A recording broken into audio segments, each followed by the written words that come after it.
المشرقین والمغربین جد الحسن والحسین ابی القاسم محمد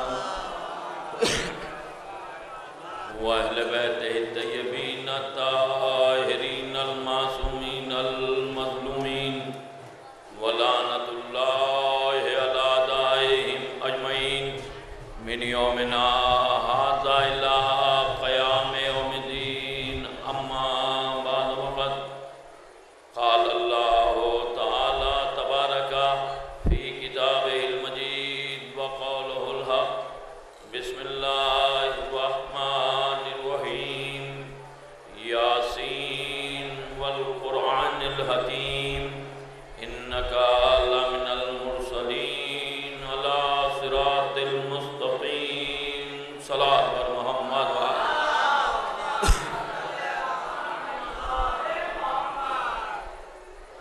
بزرگان ملت اور برادران ایمان، عزاداران شہدائے کربلا علیہم السلام، ابھی آپ عباس ارشاد صاحب قبلہ کو خطاب فرما رہے تھے۔ بڑی افروز اور فضائلوں سے پر مجلس آپ کے گوش گزار ہو رہی تھی۔ عزیزو، اہل بیت کا تذکرہ، اہل بیت کے فضائل، اہل بیت کے قصیدے، اہل بیت کی مدح کچھ ایسا ہی کانوں میں رس گھولتی ہے کہ لوگ لاکھ کوششوں کے باوجود، لاکھ کاوشوں کے باوجود طرح طرح سے لوگ بہکاتے ہیں کہ اس سے فائدہ کیا، اس سے مفاد کیا، یہ کرنے سے وقت خراب ہوتا ہے، اس لیے کہ ذکر اہل بیت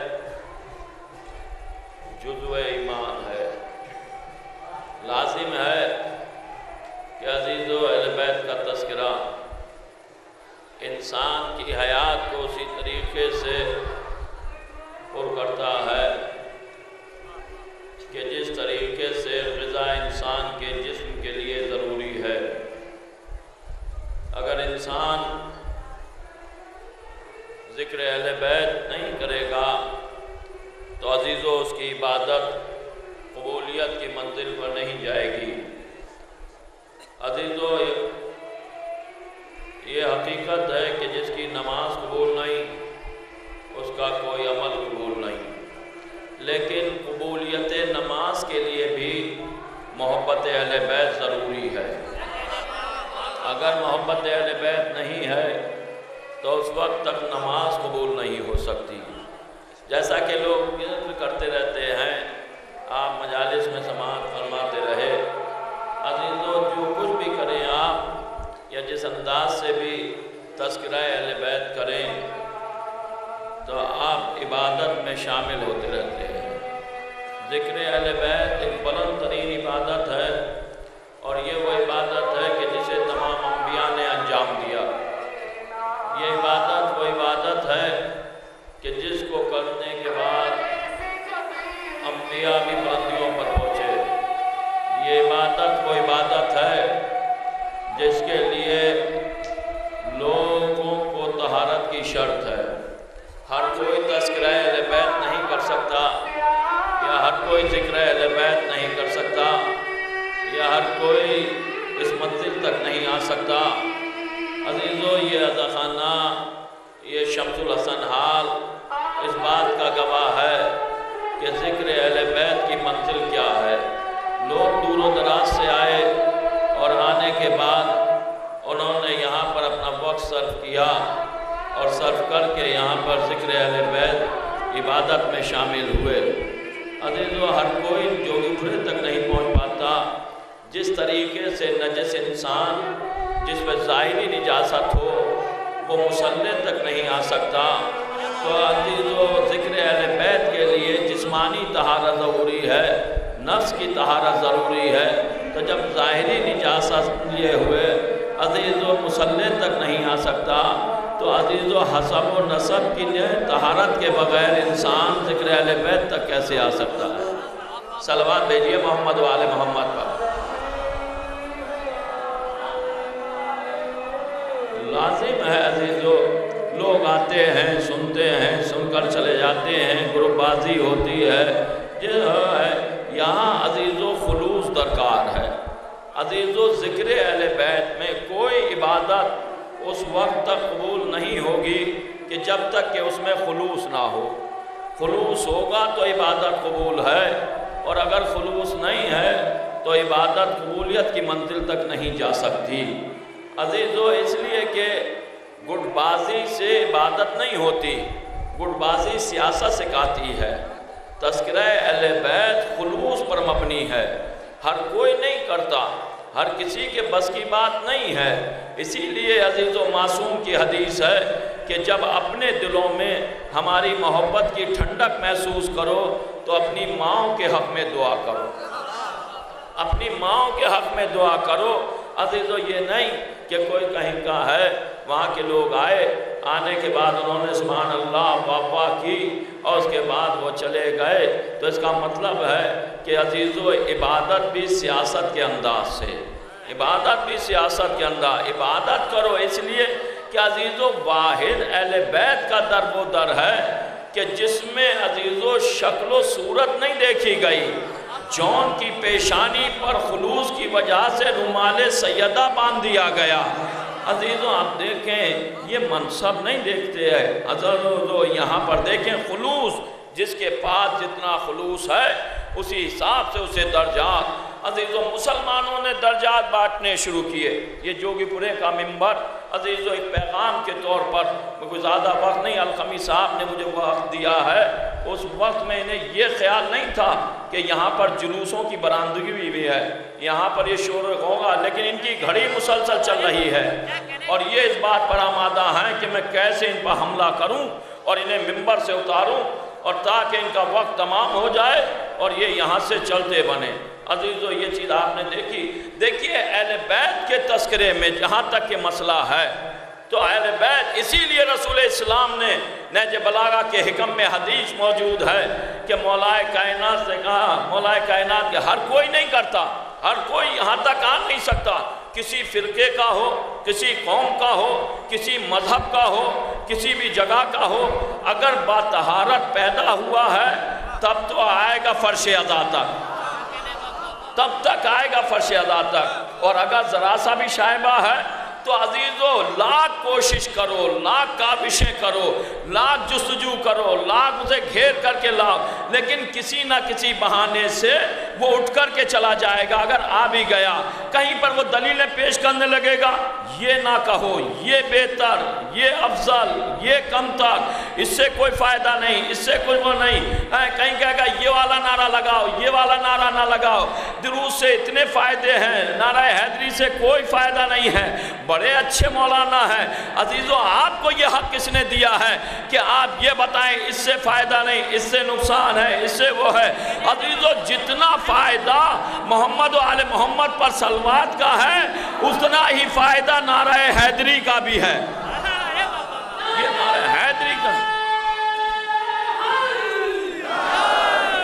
آپ اسے کمتر نہیں، بس فرق اس بات کا ہے کہ صلوات تو ہر شخص بھیجتا ہے، صلوات ہر آدمی بھیجتا ہے، ہر فرقے کا آدمی، انہیں بھی معلوم ہے کہ بغیر محمد و آل محمد کے صلوات کہ نماز قبول نہیں ہوگی۔ تو اس کا مطلب یہ ہے کہ صلوات بھیجنا سب کا عقیدہ ہے اور سب بھیجتے ہیں۔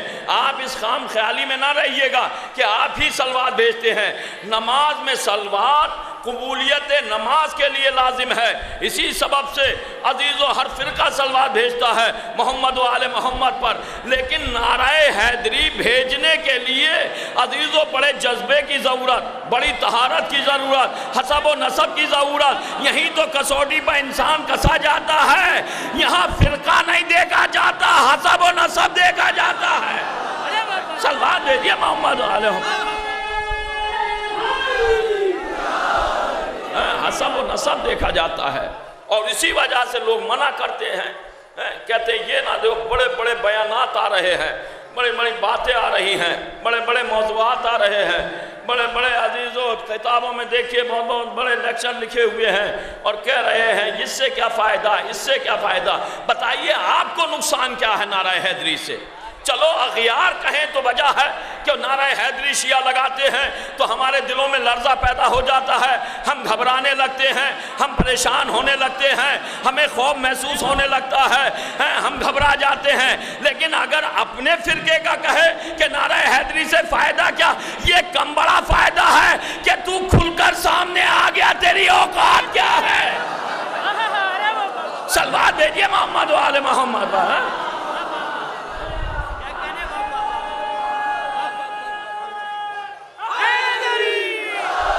دیکھیں تو آپ ایسا نہیں ہے عزیزو، رسول نے جو کہا تھا لوگ ہاتھ باندھ کر نمازیوں کے لیے کہا تھا کہ ہاتھ کھول دو، کیوں؟ اس لیے کہ نمازی آستینوں میں بت لے کر کے آئے تھے، تو معلوم یہ ہوا مسلمانوں کی یہ پرانی عادت ہے کہ عبادت میں شرک کی عادت ہے، عبادت میں شرک۔ تو رسول نے کیسے مسجد کو پاک کیا؟ ہاتھ کھلوا دیے کہ ہاتھ کھولو، بت گر گئے۔ ہم بھی فرش عزا کو نعرہ حیدری لگا کر کے پاک کرتے ہیں۔ صلوات بھیجئے محمد و آل محمد پر۔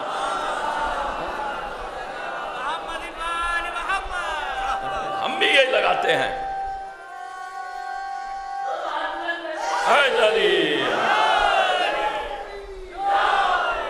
دیکھیے یہاں پر لوگ آئے ہیں فضائل سننے کے لیے، یہاں لوگ آئے ہیں عبادت کرنے کے لیے، یہاں لوگ آئے ہیں دعاؤں کو قبولیت کے درجے پر پہنچانے کے لیے۔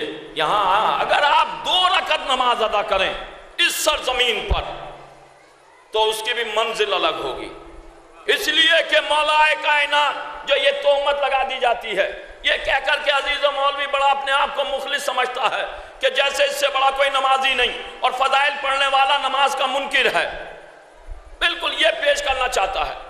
دیکھیے نماز وہ فعل ہے کہ جس کی قبولیت کے بغیر کوئی عمل قبول نہیں۔ آپ دیکھیں کہ جس کی نماز قبول نہیں اس کا کوئی عمل قبول نہیں۔ رسول نے فرمایا تو رسول نے یہ بھی تو فرمایا کہ جس کا حسب و نسب صحیح نہیں اس کے دل میں محبت اہل بیت نہیں، اور جس کے دل میں محبت اہل بیت نہیں اس کی نماز قبول نہیں۔ اب سمجھ میں آیا، سارے اعمال نماز کی قبولیت کے بعد قبول ہوتے ہیں اور نماز محبت اہل بیت کے بعد قبول ہوتی ہے۔ صلوات بھیجئے محمد و آل محمد پر۔ اب میں آپ کے سامنے کیا دلیل پیش کروں؟ آپ بے شمار مجلس سے سنتے رہتے ہیں اور یہاں مسلسل سن رہے ہیں، زور لگائے جا رہے ہیں کہ کسی طریقے سے یہ نہ ہو۔ دیکھیے 2 رکعت نماز مولا کائنات جب ظاہری خلافت پر تشریف فرما ہوئے تو بیت المال کا حساب کیا کرتے تھے۔ مولا کائنات شام کے وقت جب سارے کام امور سے نمٹ جاتے تھے تو بیت المال کی سرزمین پر علی ابن ابی طالب مصلی بچھا دیا کرتے تھے، اور مصلی بچھا کر کے وہاں سے 2 رکعت نماز ادا کر کے برآمد ہوتے تھے۔ قمر نے سوال کر لیا، مولا یہ سارے امور سے سارے کاموں سے بیت المال کے نمٹنے کے بعد آپ 2 رکعت نماز کیوں پڑھتے ہیں؟ کہا اے قمر میں یہاں پر 2 رکعت نماز شکرانے کی ادا کر رہا ہوں کہ میں امانت دار آیا تھا اور امانت دار واپس جا رہا ہوں۔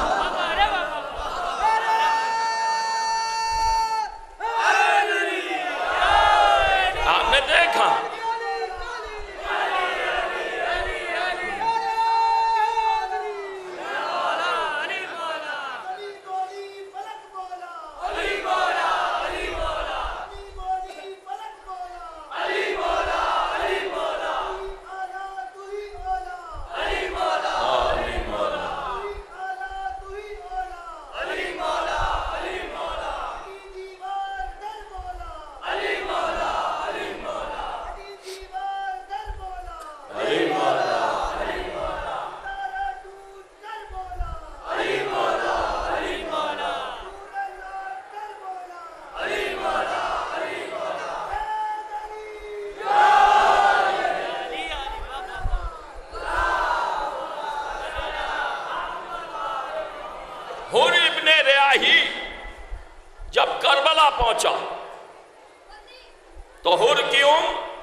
70 برس کی تاریخ نے لکھی ہے۔ حر 70 برس کا تھا جب کربلا پہنچا۔ حر ابن ریاحی جب کربلا پہنچا عمر 70 برس کی تھی، اور 70 برس کوئی خالی عمر ہی نہیں تھی، حر صحابی رسول بھی تھا، صحابی تھا وہ، رسول کے ساتھ آخری حج میں شریک تھا۔ حر صحابی رسول آخری حج میں رسول اسلام کے ہمراہ، آج کل کے حاجیوں کی طرح نہیں، اس حج میں شامل تھا حر جس میں مولا کائنات کی ولایت کا اعلان ہوا۔ اس حج میں حر شامل، یعنی خانہ کعبہ کا طواف رسول اسلام کے ہمراہ کیا حر نے۔ صحابی تھا تو نمازی، نماز مسجد نبوی بیت الحرم نماز اس میں پڑھی رسول کے ہمراہ۔ حافظ قرآن بھی تھا، کتنے صفات کا حامل؟ حر نمازی، حر حافظ قرآن، حر حاجی، حر صحابی، یہ ساری عبادتیں 70 برس کا بوجھ لے کر کے حر کہاں پہنچا؟ کربلا۔ اب میں اس محترم مجمع سے سوال کرتا ہوں کہ در حسین سے، یعنی شب عاشور، روز عاشورہ سے پہلے کیا حر یہ دعویٰ کر سکتا تھا کہ میں جنت میں چلا جاؤں گا؟ توجہ چاہ رہا ہوں عزیزو، کیا حر یہ دعویٰ کر سکتا تھا کہ میں جنت میں چلا جاؤں گا؟ صحابی بھی ہے، نمازی بھی ہے، روزہ دار، حاجی، حافظ، سارے امور، 70 برس کی عبادتوں کا بوجھ۔ اور دنیاوی اعتبار سے جو لوگ سمجھتے ہیں کہ دولت کے ذریعے جنت خریدی جا سکتی ہے، تو فوج یزید کا کمانڈر بھی تھا۔ 70 برس کی عبادتوں کا بوجھ لے کر کے حر کربلا پہنچا۔ تو کربلا پہنچنے کے بعد جو مسلمان سمجھتا ہے کہ جنت سجدوں کے عوض مل جائے گی، جنت حج کے بدلے مل جائے گی، یا جنت صرف نمازوں کے بدلے مل جائے گی، یا جنت صرف صحابیت کے بدلے مل جائے گی، اگر خالی ان چیزوں کے ذریعے جنت مل جائے تو شب عاشور حر پریشان کس لیے ہے؟ توجہ چاہ رہا ہوں عزیزو، اگر خالی ان چیزوں کے ذریعے جنت مل جائے تو نمازیں حر نے پڑھی رسول کے پیچھے، حافظ قرآن ہے، ایک حافظہ کرنے والوں کی 7 پشتیں بخشی جا سکتی ہیں صحیح بخاری کے حساب سے، لیکن حر نے اس حدیث کو بھی غلط ثابت کر دیا۔ توجہ چاہ رہا ہوں، حر نے اس حدیث کو بھی ثابت غلط کر دیا۔ اگر جنت 7 پشتیں بخشی جائیں تو حر پریشان کس لیے شب عاشور؟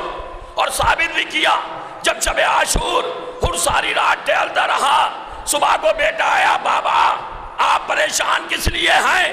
تو حر نے جملہ بھی وہی کیا، کہا بیٹا میں جنت اور جہنم کے درمیان گھوم رہا ہوں۔ حر کا یہ کہنا کہ میں جنت اور جہنم کے درمیان چکر لگا رہا ہوں، اس کا مطلب یہ ہے حر جدھر تھا، جدھر حر جیسی نمازیں تھیں، جدھر حر جیسے حافظ تھے، جدھر حر جیسے حاجی تھے، جدھر حر جیسے صحابی تھے، ادھر جہنم تھا۔ دیکھیں میں آپ سے سوال کر رہا ہوں، مجلس نہیں پڑھ رہا ہوں، بتائیے جو بڑے بڑے مولانا کہ آپ یہاں آئے ہیں تو کچھ لے کر کے جائیے، یہاں آئے ہیں تو کچھ سنبھل کر کے جائیے، جو تقریریں ہو رہی تھیں کہ آپ یہاں آئے ہیں تو خالی ہاتھ آئے خالی ہاتھ چلے گئے، مولوی کیا بتلائے گا کہ یہ خالی ہاتھ جا رہے ہیں، یہ کچھ لے کر کے جا رہے ہیں؟ ارے کہے یہ مایوس مولوی ہوتے ہیں جو یہ کہتے ہیں کہ در علی پر آنے کے بعد خالی ہاتھ جا رہے ہو۔ اہل بیت کا در وہ در ہے جنہوں نے نہ اپنے زمانے میں نہ اس زمانے میں کسی کو خالی ہاتھ جانے نہیں دیا۔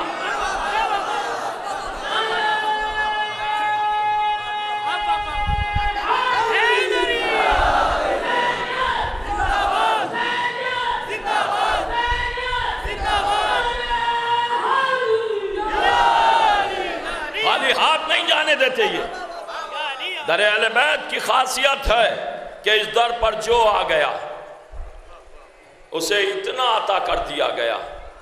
عزیزو یہ آنا یہ خالی ہاتھ ہے، کم از کم حسب و نسب کا پتہ تو چل گیا یہ آنے والا.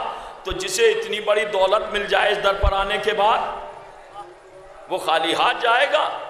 اسے یہ کہا جائے گا آپ خالی ہاتھ جا رہے ہیں، لے کر کے جائیں. تو کیا لے کر کے گئے؟ جو اب تک نہیں سدھرے، جو اب تک نہیں سنبھلے، جو اب تک ہدایت حاصل نہیں کر سکے، وہ اب کیا ہدایت حاصل کریں گے؟ کیا خالی ہاتھ آئے. دیکھیے اہل بیت کی منزل جہاں تک ہے، اہل بیت کا مسئلہ جہاں تک ہے، اہل بیت اپنے در سے کسی کو بھی خالی ہاتھ نہیں جانے دیتے. کبھی پوری تاریخ دیکھیے ہمارا دستور ہے اگر کوئی مانگنے آ جائے اور ذرا ہٹا کٹا ہوتا ہے تو فوراً کہتے ہیں شرم نہیں آتی ہے، کوئی کام نہیں کرتے، تمہیں شعور نہیں ہے، تمہیں تہذیب نہیں ہے، ہاتھ پھیلاتے وقت شرم نہیں آتی.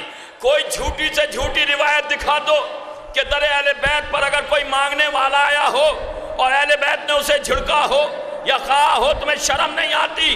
اپنے آپ فاقے سے رہے، مانگنے والے کی جھولی بھر دی، ایک دن کے نہیں 3 دن کے روزے رکھے. یہ نہیں پوچھا کہ تو کیسا ہے، کہاں سے آیا ہے، تیرا مقصد کیا ہے. اسی لیے عزیزو اہل بیت کی عطا بتلاتی ہے. عزیزو یاد دے کہ میں آپ سے سوال کر رہا ہوں، اہل بیت کی عطا ہے کہ حکومتیں دوسروں کے ہاتھوں میں رہیں، بادشاہتیں دوسروں کے ہاتھوں میں رہیں، سخاوت اہل بیت کے در کی مشہور رہی. یہ عطا رہی اہل بیت کی.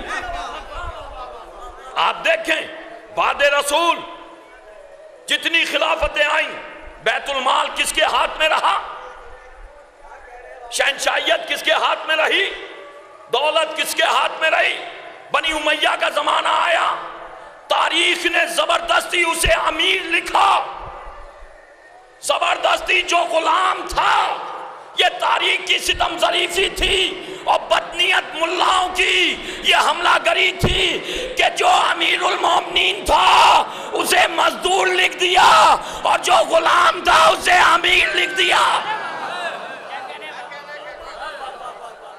جو غلام تھا، ہمارے بھی بڑے اس سے کہتے ہیں امیر شام.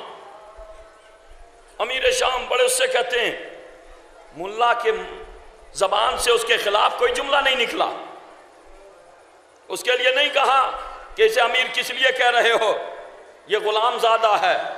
اور بڑے خلوص سے کہتا ہے تم مزدوری نہیں کرتے؟ مولا مزدوری کیا کرتے تھے. بڑے خلوص سے مولا مزدوری، بدنیت ملا، مولا اور مزدوری جھوٹی ہے روایت، غلط ہے پروپیگنڈا. دیکھیے مولا نے مزدور کی تعریف کی ہے، مزدوری کو اچھا کہا ہے، پسینہ سوکھنے سے پہلے مزدور کی مزدوری ادا کر دو. لیکن مولا کے در کی سخاوت بتلاتی ہے کہ ایک مزدور اتنی سخاوت نہیں کر سکتا. اے امام حسن کا دسترخوان مشہور، یہ معاویہ کی سیاہ اقصد تھی، اس لیے کہ انسان کی فطرت ہے کہ دولت کی طرف مائل ہوتا ہے. اس نے اپنے آپ کو امیر لکھا، اہل بیت کو مزدور لکھ دیا تاکہ زمانہ سمجھ لے جب ان کے پاس کچھ نہیں ہے تو یہ تمہیں کیا دیں گے. اور اپنے آپ کو امیر. اہل بیت نے مزدوری کی تعریف کی ہے، لیکن مزدوری جو کی ہے اہل بیت نے، توجہ چاہ رہا ہوں عزیزو، وہ مزدوری کسب معاشی کے لیے نہیں کہ کسب معاشی مزدور ہے. اہل بیت کی مزدوری کا طریقہ الگ، اہل بیت کی مزدوری کا وقت الگ. اہل بیت مولا کائنات مزدوری کرتے لیکن کسب معاشی کے لیے نہیں کرتے تھے کہ روزی کمانے کے لیے. آپ بتائیے وہ مزدور کیسا مزدور ہوگا؟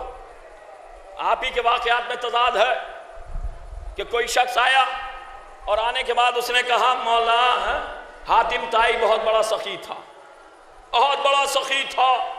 کہا کیا سخی؟ کہا 40 دروازوں سے دیا کرتا تھا. مولا نے کہا جھڑک کر کے جاہل خاموش ہو جا، یہ سخاوت کی علامت نہیں ہے۔ قوم کو بھکاری بنا کر کے چلا گیا، دروازے دروازے جانے کی عادت ڈال گیا۔ ارے 40 دروازوں سے دینے کی کیا ضرورت تھی، ایک دروازے سے اتنا دے دیا جاتا۔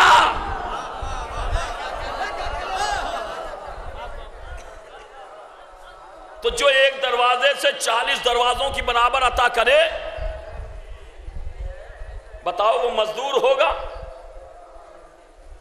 وہ مزدور ہوگا۔ آپ کو بھی یہ بات بہت بری لگ رہی ہوگی، کیونکہ آپ کے ذہنوں پر تو یہ پردے چڑھا دیے ہیں۔ مزدور بڑے مخلص، قوم کو مزدوری کی دلدل میں دھکیل دیا۔ میں اپنے عقیدے کا ذمہ دار ہوں، میں یہ نہیں کہ کوئی مولوی کہے وہ یہ کیا پڑھ گئے، میں اس کا بھی ذمہ دار ہوں، اس لیے کہ ہم سب کچھ برداشت کر سکتے ہیں، اہل بیت پر حملے برداشت نہیں کرتے۔ یہ نوجوان بیٹھے ہوئے ہیں، ذہنوں سے یہ بات نکال دو کہ اہل بیت مزدوری کیا کرتے تھے۔ مزدوری کو اچھا کہا ہے کہ محنت کی کمائی جسم کو لگتی ہے، مزدور کا پسینہ سوکھنے سے پہلے اس کی مزدوری عطا کر دو، اگر کچھ نہیں ہے تو مزدوری کرو، یہ باتیں الگ ہیں، اچھا کہا ہے۔ لیکن اہل بیت مزدوری کیا کرتے تھے؟ کرتے تھے، لیکن کسب معاشی کے لیے نہیں کرتے تھے، کسب معاشی کے لیے نہیں۔ اور اگر کسب معاشی کے لیے مزدوری، تو حسن کا دسترخوان اتنا وسیع کیوں؟ علی کی سخاوت اتنی بلند کیوں؟ حسین کی سخاوت اتنی زیادہ کیوں؟ آپ انصاف سے بتاؤ، جب سارا گھر کربلا میں لٹ گیا تو سجاد کا سخاوت میں پھر بھی نام آتا رہا، بنی امیہ کا نام سخاوت میں کہیں نہیں آیا۔ اب بتاؤ کسی ایک کا آیا ہو، کسی بھی غیر فرقے کی تاریخ میں لکھا ہو کہ معاویہ بہت بڑا سخی تھا، یا یزید بہت بڑا سخی تھا، یا معاویہ ابو سفیان بہت بڑا سخی تھا؟ کوئی جھوٹی سے جھوٹی روایت اس بڑے مجمع میں مجھے دکھا دے کہ ان کے بارے میں کہیں سخاوت آئی ہو۔ اتنا تو ملے گا کہ کھانے کے بہت عادی تھے، کھاتے کھاتے تھک جایا کرتے تھے، لیکن کھلانے کا نام اہل بیت کے ہی نام آئے گا۔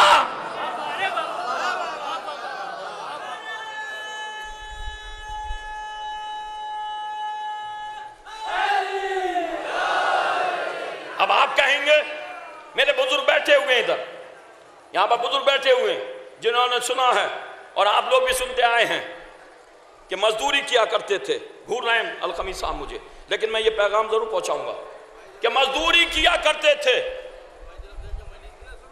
مزدوری کیا کرتے۔ توجہ جا رہا ہوں جانے محترم، مزدوری یہ بڑا پروپیگنڈا اہل بیت کے لیے بنا دیا گیا تاکہ آپ بھی مزدوری کریں، بس مزدوری۔ روزی کے 11 حصے ہیں، یہاں علماء بیٹھے ہوئے ہیں، کئی مولوی بیٹھے ہوئے ہیں، محمد حضرات بھی بیٹھے ہیں۔ روزی کے 11 حصے ہیں، 9 حصوں میں تجارت ہے اور 2 حصوں میں سارے افعال ہیں۔ کسی مولوی نے کبھی یہ نہیں کہا کہ فلاں امام تجارت کیا کرتا تھا۔ قوم کے ہاتھ میں مزدوری تھمانے والا قوم کو دلدل میں ڈھکیل دیا۔ یہ نہیں کہا کہ تم تجارت کرو، مولا مزدوری کیا کرتے تھے بڑا، اور ہمارے یہاں بھی بڑے خلوص سے کہ مولا مزدوری، ہاتھوں میں چھالے پڑ جاتے تھے۔ دلیلیں کیسی پیش کرتا؟ دلیلیں جن کے ہاتھوں پر فرشتے بوسے لیتے ہوں، آپ دیکھیں تو ان کے ہاتھوں پر چھالے۔ دیکھیے مزدوری یہ بھی ہے، مزدوری کرتے تھے، لیکن مزدوری کا مطلب یہ نہیں کہ مزدوری کسب معاشی کے لیے۔ اب میں بات کر رہا ہوں عزیزو، کسب معاشی جو کہا جا رہا کچھ لے کر کے جاؤ، تو میں پہنچا رہا ہوں کیا لے کر کے جائیں آپ، اس لیے کہ یہ مجلسیں صرف تبلیغ اہل بیت کے لیے ہیں، کہ تبلیغ اہل بیت، اور آپ جو بھی نماز پڑھیں وہ عشق اہل بیت میں ڈوب کر کے پڑھیں، جو بھی عبادت کریں عشق اہل بیت میں ڈوب کر کے کریں، اور وہی عبادت قبول ہوگی۔ آپ لے کر کے جائیں، جہاں آپ ایک درود کی تسبیح پڑھیں وہاں پر ایک نعرہ حیدری کی بھی تسبیح پڑھ کر کے دیکھیے گا، یا علی یا علی یا علی ہے، یا علی۔ یہ مولوی بڑا بہکانے والا ہوتا کہ یا علی نہ کہو، ارے علی کا یا علی یا علی، اگر علی کا ابو طالب کے بیٹے کی نام کی نسبت سے نہ پڑھو سکو تو اللہ کی نسبت سے پڑھ لیا کرو۔ صلوات بھیجئے محمد و آل محمد پر۔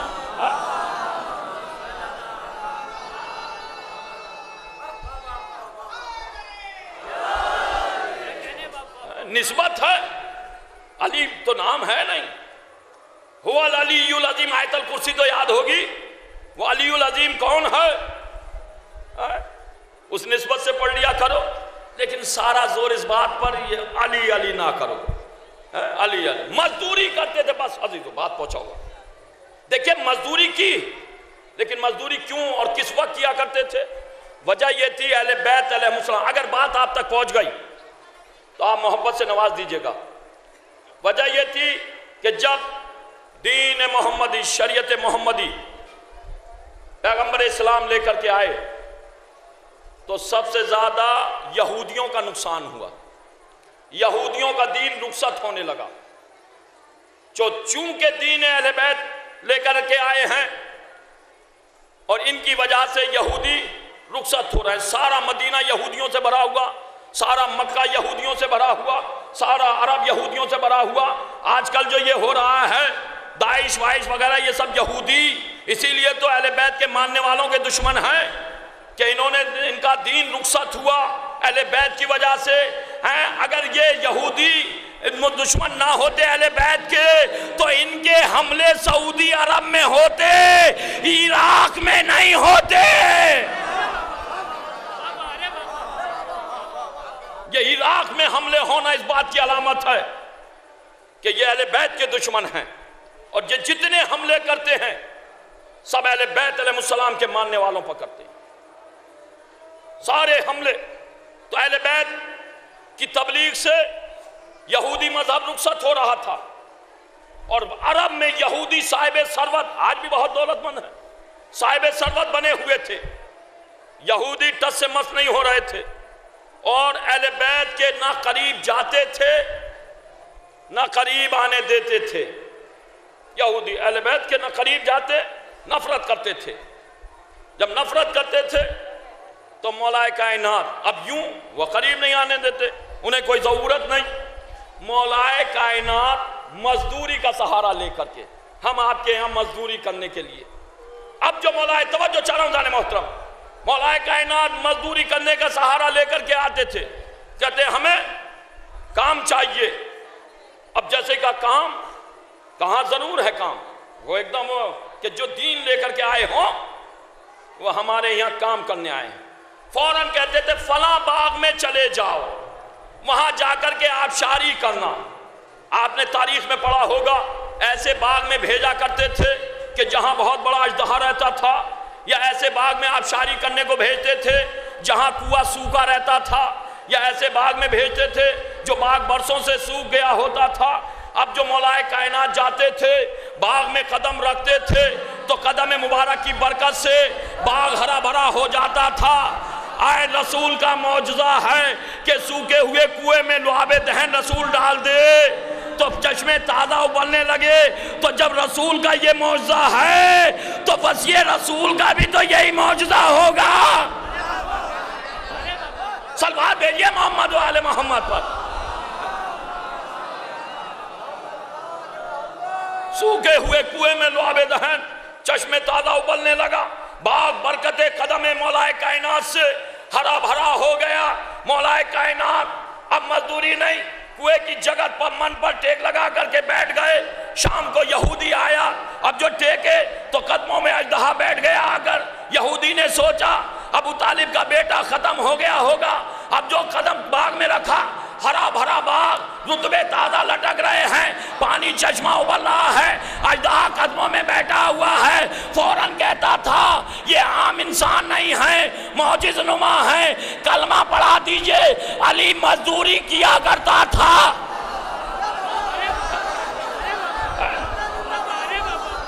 توجہ چاہ رہا ہوں عزیزو، علی مزدوری کیا کرتے تھے لیکن اجرت قصب معاشی نہیں تھی، اجرت تھی مسلمان بنانا۔ صلوات بھیجئے محمد و آل محمد پر۔ اجرت تھی مسلمان بنانا، صرف تبلیغ نہیں تو بتائیے کہاں جناب فاطمہ جو حد کے لیے کبھی باہر نہ نکلے وہ یہودی کے یہاں بارات میں جائے گی، دلہن کا بے ہوش ہونا، دلہن کا رخصت ہونا، فاطمہ کا نماز ادا کرنا، دلہن کا کلمہ پڑھانا۔ کیا فاطمہ باراتیں کرتی گھومتی تھی؟ فاطمہ یہ جو بہکایا جاتا ہے، ہاں تھی مزدوری۔ دیکھیے میں دلیلیں دے رہا ہوں آپ کے اگر ذہنوں میں آ جائیں۔ یہ میرا محترم مجمع تھکا ہوا جو صبح سے مسلسل مجلس سے سماعت کر رہا ہے، اجرت تھی نہیں تو بتائیے۔ میں آپ سے میرے نوجوان جو ہر وقت انٹرنیٹ پر بیٹھے رہتے ہیں، بجائے آج کل مولویوں سے انٹرنیٹ سے دین لے رہے ہیں، میں ان سے سوال کر رہا ہوں، بتائیے اس زمانے میں بال مزدوری جائز ہے یا حرام؟ غلط ہے، قانوناً جرم ہے قانوناً جرم ہے۔ کیا اہل بیت کوئی ایسا فعل انجام دے کر جاتے جو اس زمانے میں جائز ہو اور اس زمانے میں غلط ہو جائے؟ نہیں، جو بھی فعل انجام دیا وہ قیامت تک حجت بن گیا۔ تو پھر راوی نے کہاں سے لکھ دیا کہ حسنین کو گرمی ڈال دیا یہودی کے باغ میں مزدوری؟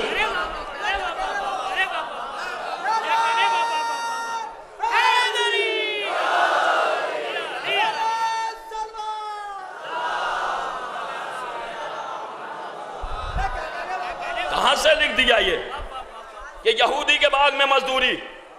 اور اس بات کی مخالفت آخر تک کی ہے، اس بات کی مخالفت کہ ہم نہیں، غلام نہیں ہیں ہم۔ دیکھیں ایسے عالم میں میری مائیں بہنیں سن رہی ہیں، حجت دیکھیں، جوش و جذبہ دیکھیں۔ اگر خاندان کا نام مٹ رہا ہو تو ایسا نہیں ہے ناموس گھر کی خاموش بیٹھی رہیں۔ دیکھیں اس بات کی مخالفت جو میں پڑھ رہا ہوں عزیزو، کہ مزدوری نہیں، غلامی نہیں، کنیزی نہیں، سخت مخالف۔ جب شام کے دربار میں اہل بیت اطہار اسیر ہو کر کے گئے تو جناب زینب اسیروں کے درمیان شرم و حیا کا مجسمہ بنی کھڑی تھی۔ ایسے عالم میں یزید شطرنج کی بازی میں مشغول تھا۔ جب بازی سے فراغت حاصل کی تو پلٹ کر کے کہتا تعارف کراؤ کون ہے؟ کہا بنی ہاشم۔ یہی تو کہا بنی ہاشم۔ تو مسکرا کر کے کہتا ہے کاش بدر اور احد والے ہوتے، وہ دیکھتے ہم نے بنی ہاشم سے کیسے بدلہ لیا۔ بس جیسے یہ جملہ یزید نے کہا تو علی کی بیٹی زینب حلقہ توڑ کر کے یزید کے سامنے آ گئی اور کہا او غلام زادے،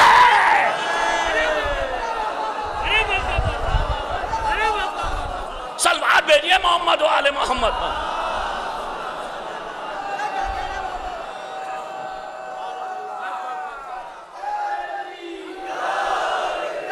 غلام زادے تو ہم سے بدلہ کیا لے گا؟ زینب نے تخت شاہی پر بیٹھے ہوئے یزید کے چہرے سے بادشاہت کی نقاب کو نوچ لیا۔ کہا تخت پر بیٹھنے والا بادشاہ نہیں ہوتا، جذبات پیدا کرنے والا بادشاہ۔ صلوات بھیجئے محمد و آل محمد پر۔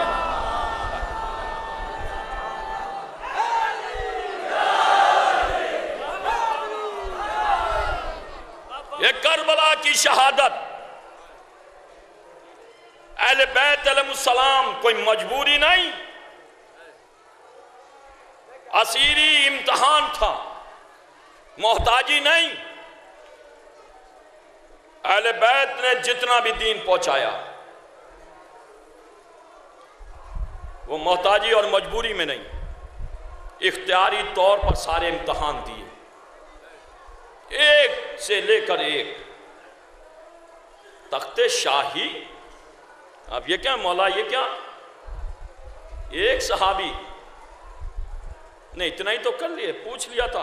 مولا اپنی پیر کی جوتی کو ٹانک رہے تھے جس میں بے شمار جوڑ لگے ہوئے تھے، یہ سب سنی باتیں، لیکن بہکایا جاتا ہے اور اپنے بہکاتے ہیں یہ کہ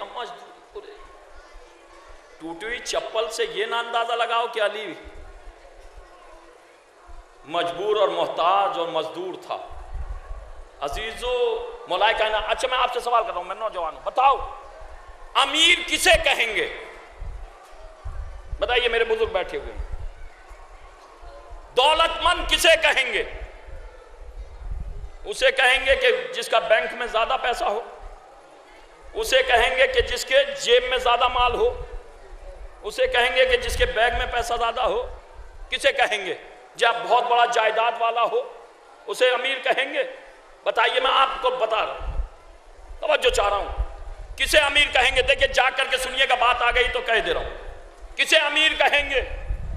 جس کی جیب میں پیسہ نہیں، جس کا بینک بیلنس نہیں۔ کسے کہیں گے؟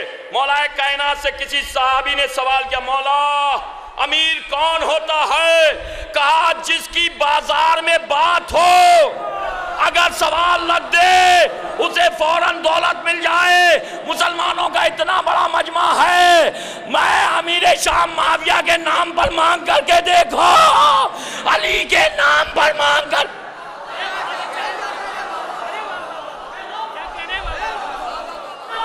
کس کے نام پر پیسہ ملتا ہے؟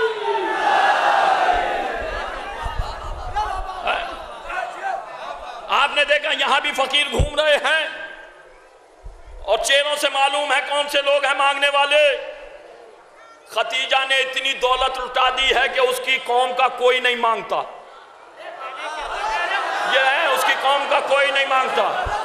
یہ ختیجہ کی دولت اٹھانے کا صدقہ ہے تو معلوم یہ ہوا جو اپنے چاہنے والوں کے لیے پہلے بیلنس اوپر موجود کر گئے، جمع کر گئے، پہلے کرنسی پہنچا دی، دیکھو یہ ہمارا مال آ رہا ہے، ہماری نسل میں اب قیامت تک کوئی فقیر نہیں بنے گا۔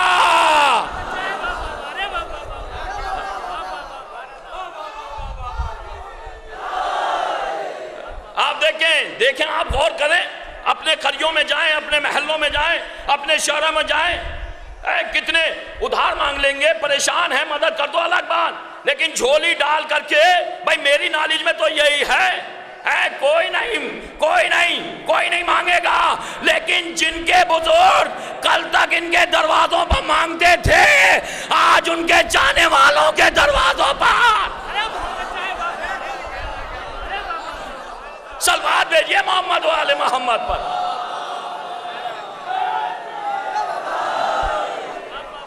آپ دیکھیں یہ خدا کا لاکھ لاکھ کرم ہے کہ اس نے ہمارے آقاؤں کے بھی ہاتھ اوپر رکھے اور چاہنے والوں کے بھی ہاتھ اوپر رکھے، لٹایا ہمیشہ، نہیں تو 50-60 برس ہو گئے اس قوم کا ذمہ دارہ ختم ہوئے ہے، لیکن آپ دیکھیں 40واں پھر بھی اسی کے گھر پہ ہوتا ہے، آج بھی بانٹنے والے انہی کے گھر والے ہیں۔ لوگوں نے تو میلاد بند کر دیے، یہ غلط، کھلانا غلط، کھلانا غلط، نہ کھلاؤ برباد ہو جاؤ گے، سلطنتیں ختم ہو گئیں۔ لیکن خدا کا لاکھ لاکھ شکر ہے ہم تو کھلاتے چلے آ رہے ہیں، کل تک عرب میں کھلایا کرتے تھے، آج ساری کائنات میں کھلا رہے ہیں۔ آپ کھلانے سے کوئی چیز کم نہیں ہوتی، ایک بات عزیزو، کھلانے سے کوئی کمی نہیں آتی۔ دیکھیے یہ نہ سوچئے گا آپ کا ہاتھ جو یوں نہیں پھیلا تو آپ کی وجہ سے، یہ بونس پہلے جمع ہو گیا اور یہ آج سے نہیں، نسلوں سے کھلانے سے کم نہیں ہوتا۔ کتنا ہی کوئی مولوی کہے اتنا بڑا کھانا نہ کرو، اس کا مطلب یہ ہے کہ جیسے اور اللہ صرف اللہ کے ماننے والوں کا خدا کی رضاقیت پر یقین نہیں ہے، اگر خدا کو رازق مانتے ہو تو پھر یقین رکھو کہ کھلانے سے کوئی کمی نہیں آئے گی، اس لیے کہ آپ رازق نہیں ہیں۔ آپ نے دیکھا ہوگا پرانے زمانے کے وہ دسترخوان ہوتے تھے پیلے سے، تو اس پر ایک شعر لکھا رہا کرتا تھا، رزق اپنا کھا رہا ہے تیرے دسترخوان سے، بد دسترخوان بدلتا ہے رزق کھانے والے کا ہوتا ہے، یہ تو کھلانے والے کی خوش قسمتی ہے کہ سارا سب کا رزق تمہارے دسترخوان پر لکھ دیا۔ یہی تو وجہ ہے، حسد اسی بات کا ہے کہ سارے صحابہ کھانے والے تھے، اہل بیت کھلانے والے تھے۔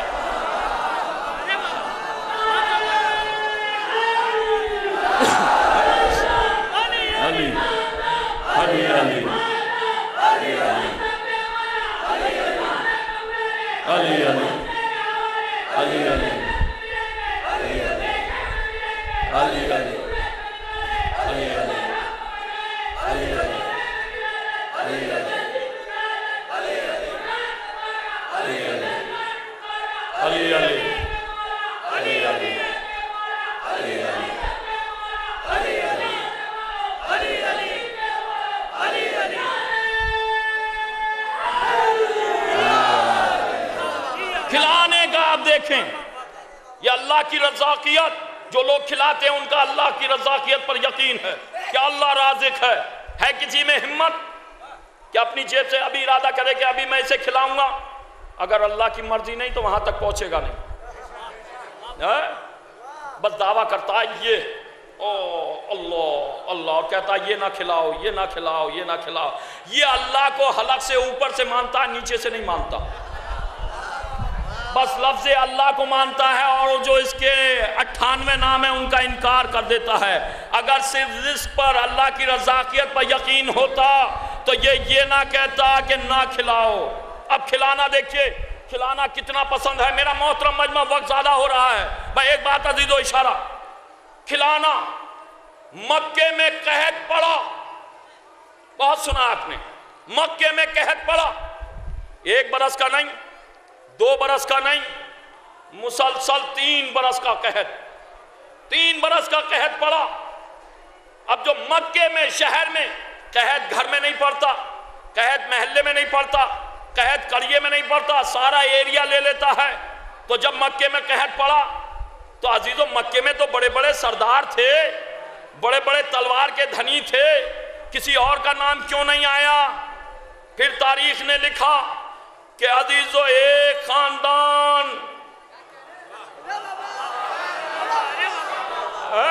ابھی رسول کا ظہور نہیں ہوا، ابھی علی کی ولادت نہیں ہوئی، ابھی رسول پیدا نہیں ہوئے، ابھی ابو طالب آئے نہیں، ابھی عبد المطلب کا وجود نہیں ہے، ابھی حسنین ہے نہیں۔ ایک عبد مناف اپنے مال کو شام بھیجا، شام سے غلہ منگایا، آٹا پسوایا، اونٹوں کو ذبح کرایا، شوربہ بنوایا، روٹیاں پکوائیں، توڑ کر کے شوربے میں بھگوئیں، صرف محلے والوں کو نہیں، خاندان والوں کو نہیں، عزیز و شہر والوں کو نہیں، سارے مکے کو کھلایا، سارے مکے کو کھلایا۔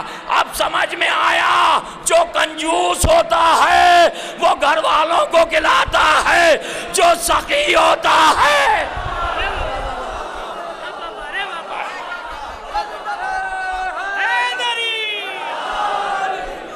سارے مکے کو کھلایا۔ عبد مناف، اور جب کھلایا تو نام ہی کھلانے والا پڑ گیا، ہاشم۔ ہاشم صفت پڑ گئی، ہاشم کھلانے والا۔ اب توجہ چاہ رہا ہوں میرا محترم مجمع، بزرگ مجمع، جہاں تک آواز جا رہی ہے کہ ہاشم کھلانے والا۔ اب دیکھیے خاندان بدلا، عبد المطلب جیسا رہبر آیا، مکے کی حفاظت کروائی، نام بدل جانا چاہیے تھا خاندان کا، لیکن نام ہاشم ہی رہا، ہاشمی خاندان۔ ابو طالب جیسا رہبر آیا، کہلایا گیا ہاشمی۔ محمد جیسا رہبر آیا، کہلایا گیا ہاشمی۔ علی جیسا جری آیا، کہلایا گیا ہاشمی۔ حسین جیسا جری آیا، کہلائے گئے 18 بنی ہاشم۔ اہل بیت کو کھلانا اتنا پسند ہے کہ حسب و نسب کی پرواہ نہیں کرتے، بس کھلانے پہ لگے رہتے۔ صلوات بھیجئے محمد و آل محمد پر۔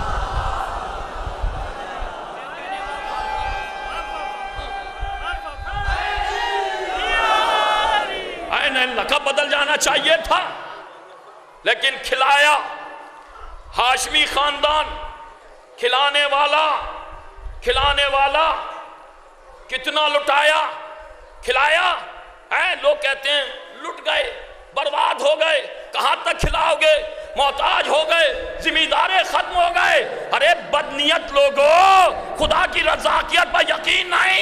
ارے اہل بیت کی نسلیں کھلاتے آ رہی ہیں، آج تک مانگنے والوں کی تعداد میں کمی نہیں آئی۔ یہ سارا مجمع اہل بیت کے در پر مانگنے آیا ہے۔ کل تک جو بھکاری تھے، نہ ان کی قبروں کا پتہ ہے، نہ محلوں کا پتہ ہے۔ صلوات بھیجئے محمد و آل محمد پر۔ یہ کھلانے والے تھے، انہوں نے کھلاتے وقت یہ نہیں دیکھا کون ہے، یہ نہیں دیکھا کس خاندان کا ہے، یہ نہیں دیکھا کس لیے آیا ہے۔ جس نے دست سوال پھیلا دیا، اس کی جھولی میں بھیک ڈال دی، اللہ نے اسی لیے انہیں آج تک دینے والا بنایا۔ آج تک آپ بتائیے، اور اگر یہ عطا نہیں کرتے تو پھر آپ کس لیے آئے یہاں پر؟ بتاؤ مجمع، بتائیے۔ اگر آپ یہاں سے خالی ہاتھ جاتے ہیں تو یہاں ایسے بزرگ بیٹھے ہوئے ہیں کہ جو ہر سال یہاں آتے ہیں، تو اگر خالی ہاتھ جاتے ہیں تو یہ ہر سال کس لیے آتے ہیں یہاں پر؟ ان کا ہر سال آنا اس بات کی علامت ہے، یہ ہر سال آتے ہیں، کبھی بھی خالی ہاتھ نہیں جاتے۔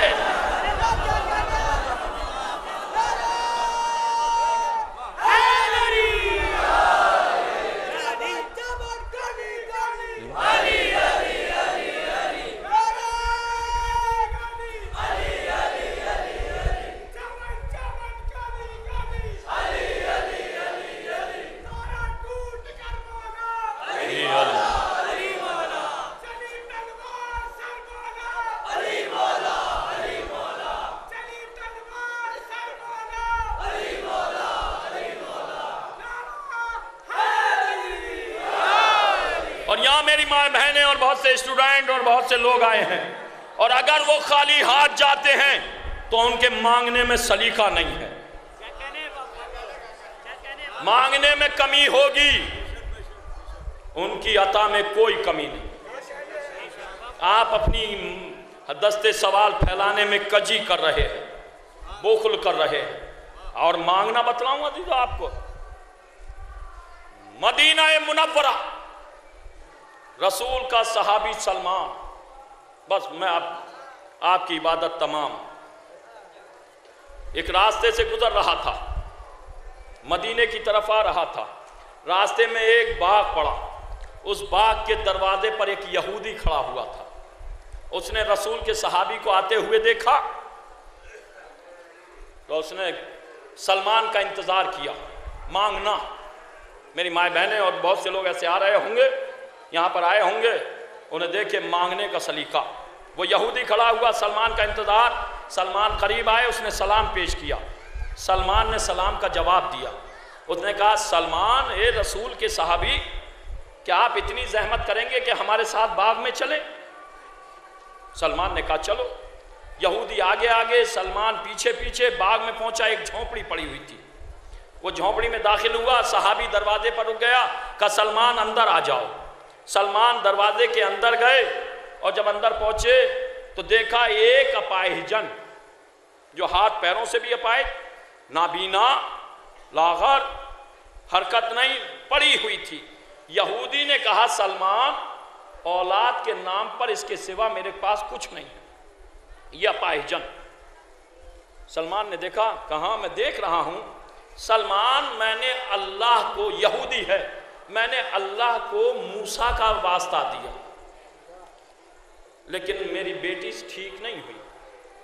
سلمان میں نے سنا تھا کہ جناب عیسیٰ نابینا کو بینا کر دیا کرتے تھے، میں نے پروردگار کو عیسیٰ کا بھی واسطہ دیا، لیکن میری بیٹی شفا یاب نہیں ہوئی۔ سلمان، میری مائیں بہنیں سن رہی ہیں، سلمان ہم نے سنا ہے کہ آپ کا مولا مشکل کشا ہے، وہ سب کی مشکلیں حل کرتا ہے۔ سلمان نے کہا ہاں ہمارا مولا مشکل کشا۔ سلمان ہماری اس بیٹی کو آپ کا مولا شفا بخش دے گا؟ سلمان نے کہا بخش دے گا۔ دیکھیے یہ ہے یقین، مانگنے والا یہودی، شفا یہودی کی بیٹی کے لیے، وعدہ کون کر رہا ہے؟ صحابی۔ اسی لیے تو ایمان کے 10 درجوں پر فائز ہے عزیزو، اسی لیے ہے سلمان 10 درجوں، ہاں شفا یاب ہو جائے گا۔ کہ سلمان تو اسے لے چلیں، کہ سلمان نے کہا لے چلو۔ اس کو یہودی نے اپنی آغوش میں اٹھایا، مدینہ منورہ میں پہنچا، آگے آگے رسول کا صحابی سلمان، پیچھے پیچھے اپنی بچی کو سینے سے لگائے ہوئے یہودی محلہ بنی ہاشم میں گیا۔ سلمان مولا کے دروازے پر جا کر کے دق الباب کیا، مولا برآمد ہوئے، سلمان خیریت؟ سلمان نے سلام پیش کیا، یہودی نے بھی سلام کیا، اور اس کے بعد سلمان نے کہا مولا یہ یہودی ہے، کہاں میں دیکھ رہا ہوں، کہ اس کی یہ اپاہجن بیٹی ہے، اسے بہت پریشان ہے، اسے شفا نہیں ملتی، اس نے موسیٰ کا واسطہ دیا لیکن شفا نہیں ہوئی، اس نے عیسیٰ کا واسطہ دیا لیکن اسے شفا نہیں ملی، مولا میں اسے لے کر کے آیا ہوں، اسے شفا عطا کر دیجئے۔ بس جیسے یہ سنا تو مولا نے یہودی کو دیکھا، اس کی اپاہجن بیٹی کو دیکھا، اور اس کے بعد مولا نے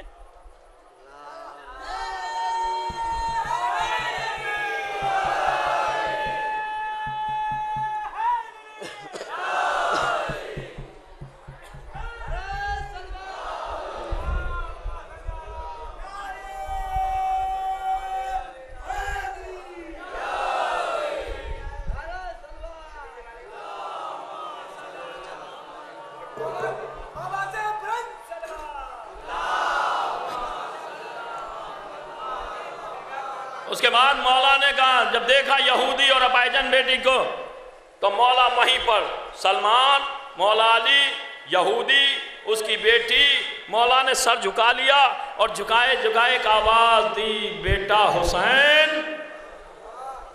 اب جو آواز دی تو امام حسین گھر سے برآمد ہوئے۔ جب گھر سے برآمد ہوئے، کہا بابا آپ پر ہمارا سلام۔ مولا نے سلام کا جواب دیا، کہا حسین اس یہودی کو دیکھ رہے ہو؟ مولا حسین نے دیکھا، ہاں بابا۔ کہ اس کی بچی کو دیکھ رہے ہو؟ کہاں بابا دیکھ رہا ہوں۔ کہ حسین یہ شفا مانگنے کے لیے آیا ہے کہ میری بچی کو شفا یاب بھی عطا کر دیجئے۔ امام حسین نے دیکھا تو مولا نے کہا حسین جاؤ گھر میں جاؤ، اور جانے کے بعد ایک تشت پانی کا بھر کر کے لاؤ۔ امام حسین بیت الشرف میں گئے، تشت میں پانی بھرا، اپنے دست مبارک سے پانی لے کر کے تشت میں حسین آئے، لا کر کے مولا کے سامنے رکھا۔ جب تشت رکھا تو مولا نے کہا حسین اپنے چہرہ اقدس کو اس تشت میں دھلو۔ امام حسین نے اپنے چہرہ اقدس کو اس تشت میں دھلا، اور جب دھل لیا تو کہا اپنے دست مبارک سے اس اپاہجن کے چہرے پر پانی چھڑکو۔ امام حسین نے دست مبارک سے پانی چھڑکا، بس جیسے ہی پانی چھڑکا تو وہ اپاہجن بینا ہو گئی، نابینا اسے بینائی مل گئی۔ جیسے ہی بینائی ملی تو اس نے مولا حسین کی طرف دیکھا۔ انصاف سے بتاؤ، جس نے پہلی زیارت چہرہ حسین کی ہو، حسین کے چہرے کی زیارت کی، اور جب زیارت یہ مانگنے کا بتا رہا ہوں، جو کہتے ہیں کہ خالی ہاتھ یہاں سے کچھ لے کر کے جاؤ، تو جاؤ تو عقیدہ لے کر کے جاؤ، جاؤ تو اہل بیت کی اطاعت لے کر کے جاؤ، جاؤ تو نمازیں پڑھنے کا قصد ایسا لے کر کے جاؤ جیسے اہل بیت پڑھا کرتے تھے، جاؤ تو جذبہ سخاوت ایسے لے کر کے جاؤ جیسے اہل بیت کیا کرتے تھے، جاؤ تو حسن سلوک ایسا لے کر کے جاؤ جیسا اہل بیت کیا کرتے تھے، جاؤ تو پڑوسیوں کے حقوق ایسے ادا کرو جیسے اہل بیت ادا کرتے تھے۔ یہ جذبہ لے کر آئے ہو مولا کے دروازے پر مانگنے کے لیے تو ایسے۔ اور اس کے بعد علی نے کہا یہودی سے جاؤ اس پانی کو اپنے ہمراہ لے جاؤ اور اپنی بچی کو بھی لے جاؤ، گھر جا کر کے اس پانی میں کچھ پانی ملا لینا، اور اس کے بعد اپنی بچی کو اس پانی سے غسل دینا۔ یہودی اپنی بچی کو اور پانی کو لے کر کے چلا گیا، گھر پر جا کر کے غسل دیا۔ جب غسل دیا وہ کلی طور پر شفا یاب ہو گئی۔ جب شفا یاب ہوئی تو دوسرے دن وہ اپنی بچی کو انگشت مبارک پکڑ کر آ کر لے کر کے علی کے دروازے پر آیا، دق الباب کیا۔ اب مولا علی اور امام حسین ساتھ برآمد ہوئے۔ جیسی برآمد ہوئے تو اس بچی نے بھی سلام پیش کیا، یہودی نے بھی سلام پیش کیا، اور پیش کرنے کے بعد کہا مولا میری بچی کو آپ نے شفا بخشی ہے، تو مولا میں یہ چاہتا ہوں کہ میری بچی کا نام آپ تشخیص کریں، اس کا نام آپ رکھیں اور ہمیں کلمہ پڑھائیے۔ دونوں مسلمان ہوئے، تب جیسے کہا نام آپ رکھیں، تو مولا علی نے کہا اس کا نام ہم نہیں رکھیں گے، ہمارا بیٹا حسین رکھے گا۔ تو حسین نے کہا بابا میں اس کا نام ہند رکھتا ہوں، میں اس کا نام ہند رکھتا ہوں۔ یہ ہند ہے جو یزید کی زوجہ بنی۔ زوجہ کیسے بنی؟ اب جو نام رکھ دیا تو یہودی نے کہا مولا آپ نے شفا بخشی ہے، میں چاہتا ہوں اس کی تربیت آپ کے زیر سائے ہو، اسے آپ اپنی کنیزی میں لے لیجئے۔ ہند اہل بیت میں پروان چڑھنے لگی۔ جب ہند سن شباب کو پہنچی تو قرآن کی تعلیم جناب زینب نے دی۔ جب سن شباب کو پہنچی تو مولا حسین نے ہند کے بابا کو طلب کیا اور طلب کر کے کہا ہر باپ کی تمنا ہوتی ہے کہ اپنی بیٹی کو اپنے گھر سے رخصت کرے، یہ تمہاری اکلوتی بیٹی ہے، اسے اپنے گھر سے رخصت کرنا، لے جاؤ۔ وہ لے کر کے چلا گیا تو چونکہ حسن حسین نے عطا کیا تھا، ہند کے حسن کے چرچے سارے عرب میں ہونے لگے۔ یہ بات شام تک پہنچی، معاویہ نے یزید کا رشتہ بھیج دیا، اس نے انکار کر دیا۔ جب ہند کے بابا نے انکار کیا تو دباؤ پڑنے لگا، بیٹی کو لے کر کے حسین کے گھر آ گیا۔ حسین سے کہا ایسے ایسے مسئلہ ہے، یزید کا رشتہ آ رہا ہے۔ تو امام حسین نے کہا رخصت کر دو، یزید سے رشتہ کر دو۔ تو ہند نے کہا مولا وہ آپ کا دشمن ہے، کہا نہیں ہم حکم دے رہے ہیں تم رشتہ کر لو۔ بس جیسے ہی کہا تو ہند نے کہا مولا اگر آپ حکم کر رہے ہیں تو میں جا رہی ہوں، لیکن مولا وعدہ کیجئے کہ میرے گھر تشریف ضرور لائیں گے، مولا میرے گھر تشریف لائیں گے۔ امام حسین نے سر جھکا لیا، ہند ہم آپ کے گھر ضرور آئیں گے۔ عزیزو ہند چلی گئی، یزید کی زوجہ بن گئی، واقعہ کربلا ہو گیا، بیویاں اسیر ہو گئیں، شام کے قید خانے میں لا کر کے ڈال دی گئیں۔ سکینہ کی الاتش کے نعرے بلند ہوتے رہے، بچی باپ کو یاد کر کے روتی رہی۔ ایک روز رات میں ہند بستر استراحت پر لیٹی ہوئی تھی کہ نصف شب گزری تو ہند نے خواب میں دیکھا کہ فاطمہ تشریف لائی ہیں اور کہہ رہی ہیں ہند تو آرام کر رہی ہے، میری زینب تیرے قید خانے میں قیدی بنی ہوئی ہے۔ اے ہند میری سکینہ تیرے قید خانے میں قیدی ہے، ہند میری بیویاں تیرے قید خانے میں ہیں۔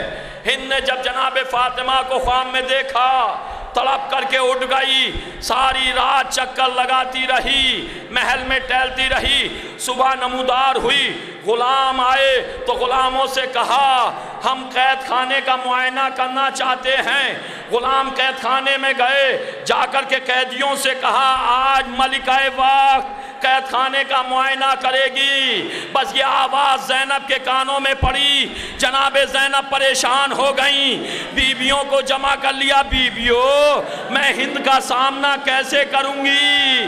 ارے ہند میری کنیز رہ چکی ہے، میں ہند کی شہزادی رہ چکی ہوں۔ آپ کی آوازیں بلند ہو گئیں،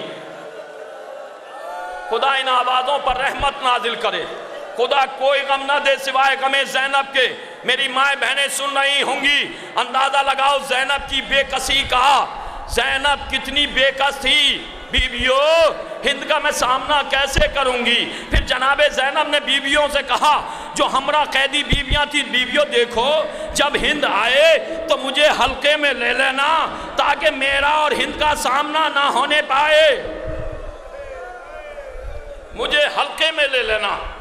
عزیزو ہند کے آنے کا وقت ہوا، غلام آئے پہرے پر لگ گئے، یاقوت و جواہرات کی کرسی آئی، لا کر کے قید خانے کے درمیان بچھا دی گئی، بیویوں کو بلایا، کرسی کے سامنے بیٹھا دیا، ساری بیویاں حلقہ کیے ہوئے، درمیان میں علی کی بیٹی زینب۔ ہند آئی، ہٹو بچوں کی صدائیں بلند ہوئیں، عزیزو ہند آئی کرسی پر بیٹھ گئی، اور بیٹھنے کے بعد ہند نے کہا کلیجہ تھام کر کے علی کی بے کس بیٹی زینب ثانیہ زہرا زینب، رسول کی نواسی زینب، شہزادی عرب کی زینب۔ ہند نے آواز دی، بیبیوں آپ میں کون سی ایسی مستور ہے کہ جس سے میں کلام کروں؟ ساری بیویاں سر جھکائے ہوئے اپنے سروں کو گھٹنوں میں دیے، چہرے پر بال پڑے ہوئے بیٹھی ہوئی ہیں، کوئی بیوی نہیں بولتی۔ تو ہند نے آواز بلند کی، بیویوں میں شہزادی ملکہ وقت بول رہی ہوں، آپ میں کون اس قابل ہے کہ جس سے ہم کلام کریں؟ کوئی بیوی نہیں بولی۔ تو یزید کی بیوی ہند کی آواز میں تیزی پیدا ہوئی، بیویوں ہم آپ سے کلام کر رہے ہیں۔ بس جو آواز میں تیزی پیدا ہوئی تو ساری بیویاں زینب کے سامنے سے ہٹ گئیں۔ اب علی کی بیٹی زینب خاکے قید خانہ پر بیٹھی ہوئی اور سامنے کرسی پر ہند بیٹھی ہوئی۔ ہند نے کہا، بی بی ہم آپ سے کلام کرنا چاہتے ہیں۔ جناب زینب کوئی جواب نہیں دیتی، بال چہرے پر پڑے ہوئے، سر ہے گھٹنوں میں زینب دیے ہوئے۔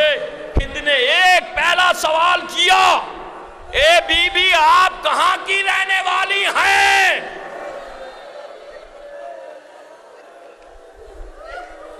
بس جیسے ہی ہند نے کہا آپ کہاں کی رہنے والی ہیں تو جناب زینب نے سر جھکے جواب دیا، ہم مدینے کے رہنے والے ہیں، ہم مدینے کے رہنے والے ہیں۔ بس اتنا جملہ کہنا تھا کہ ہند کرسی سے اتر کر کے خاکے قید خانہ پر بیٹھ گئی اور کہتی ہے، بی بی کون سا مدینہ؟ کہا مدینۃ الرسول۔ آپ کی آوازیں بلند ہو گئیں۔ ابھی علامہ عروس صاحب میسم مجلس کو خطاب فرمائیں گے، اے مدینۃ الرسول۔ بس جیسے یہ کہا تو ہند نے فوراً کہا، بی بی یہ نہ کہو کہ آپ مدینے کے رہنے والے ہیں۔ جناب زینب نے کہا، ہم مدینے کے رہنے والے ہیں۔ تو ہند کہتی ہے، بی بی آپ اگر مدینے کی رہنے والی ہیں تو مدینے میں کسی کو جانتی ہیں؟ اندازہ لگاؤ زینب کے دل پر اس وقت کیا گزر رہی ہوگی۔ عزیزو، جناب زینب اس وقت کیا تصور کر رہی ہوں گی؟ بی بی مدینے میں آپ کسی کو جانتی ہیں؟ تو جناب زینب نے کہا، ہم سب کو جانتے ہیں۔ کہ بی بی مدینے میں کوئی محلہ بنی ہاشم ہے؟ جناب زینب نے کہا، ہاں محلہ بنی ہاشم ہے۔ عزیزو، آپ بہت گریہ کریں گے، وطن کا احساس، آپ چند دن کے لیے یہاں آئے ہوئے ہیں لیکن کسی پل آپ کو وطن کی یاد ضرور آ رہی ہوگی۔ عزیزو، خود اندازہ لگاؤ، اور جس کے گھر والے، جس کا سردار تل تل یہ کہتا ہو، مجھ سے میرا وطن چھڑایا گیا، ارے جس کی بھتیجی سکینہ یہ کہتی ہو، پھوپھی اماں ہمیں مدینے جانا کب نصیب ہوگا؟ مدینہ، بی بی مدینے میں کوئی محلہ بنی ہاشم ہے؟ جناب زینب نے کہا، ہاں محلہ بنی ہاشم ہے۔ کہا اسی میں کسی کو جانتی ہو؟ کہاں اس میں جانتے ہیں، کس کو پوچھنا چاہتی ہو؟ اے بی بی اتنا بتاؤ، محلہ بنی ہاشم میں میرا آقا حسین رہتا ہے۔ بی بی میرا آقا حسین رہتا ہے، بی بی میں اس کی سلامتی کی نظر کراتی ہوں۔ میرے آقا حسین کی کبھی زیارت فرمائی ہے؟ میرے آقا حسین کو کبھی دیکھا ہے؟ اے بی بی میرا آقا حسین خیریت سے ہے؟ جناب زینب نے کہا، ہم آپ کے آقا حسین کو جانتے ہیں۔ بس جیسے ہی کہا تو ہند نے پھر جسارت کی، بی بی جب آقا حسین کو جانتی ہو تو اس کی بہن زینب کو بھی جانتی ہوگی۔ عزیزو، دل کھول کر کے گریہ کرو، یہ آنسو سب کی آنکھوں میں نہیں آتے۔ عزیزو، نہ معلوم یہاں کہاں پر جناب سیدہ بیٹھ